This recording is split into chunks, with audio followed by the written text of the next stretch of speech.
मित्रों, फाल्गुन मास की शुक्ल पक्ष की एकादशी तिथि को अमल की एकादशी नाम से भी जाना जाता है।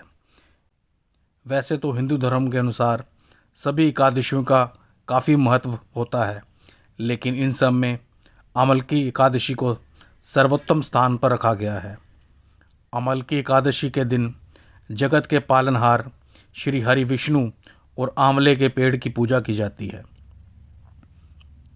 कहा जाता है कि आंवले का पेड़ भगवान विष्णु को अत्यंत प्रिय है। अमल की एकादशी को कुछ लोग आंवला एकादशी या आंवली ग्यारस भी कहते हैं। पौराणिक मान्यताओं के अनुसार आंवले के पेड़ को भगवान विष्णु ने ही जन्म दिया था।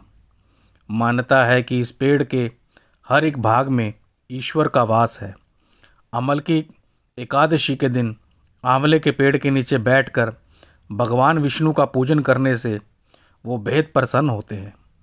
इस दिन आंवले के पेड़ के नीचे बैठकर नारायण की पूजा करने से 1000 गौ दान के समान पुण्य की प्राप्ति होती है। अमल की एकादशी व्रत कथा। पौराणिक कथा के अनुसार वैदिक नाम का एक नगर था। उस नगर में ब्राह्मण, क्षत्रिय, वैश्य और शूद्र रहते थे। वहाँ रहने वाले सभी नगरवासी विष्णु भगवान के भक्त थे और वहाँ कोई भी नास्तिक नहीं था। उसके राजा का नाम था चैत्ररथ।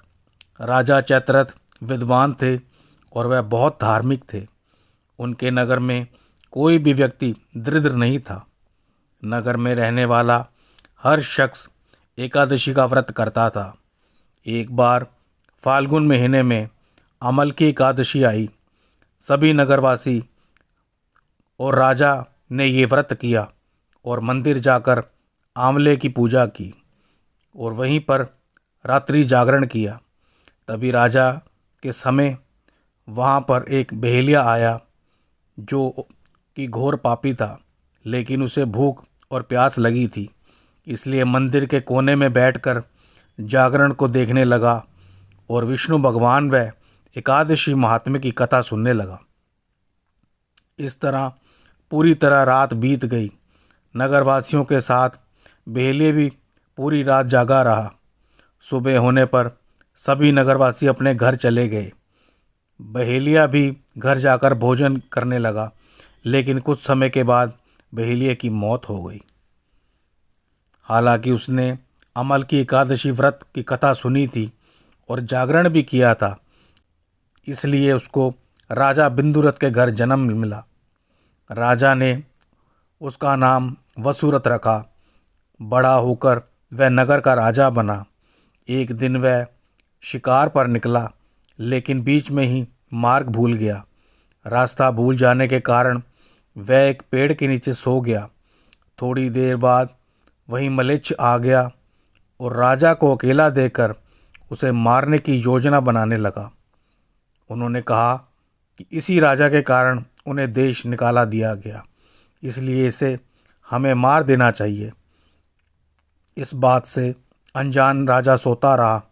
मलेच्छों ने राजा पर हथियार फेंकना शुरू कर दिया, लेकिन उनके शस्त्र राजा पर फूल बनकर गिरने लगे। कुछ देर के बाद सभी मलेच्छ जमीन पर मृत पड़े थे। वहीं जब राजा की नींद खुली तो उन्होंने देखा कि कुछ लोग जमीन पर मृत पड़े हैं। राजा समझ गया कि वह सभी उसे मारने के लिए आए थे, लेकिन किसी ने उन्हें ही मौत की नींद सुला दिया।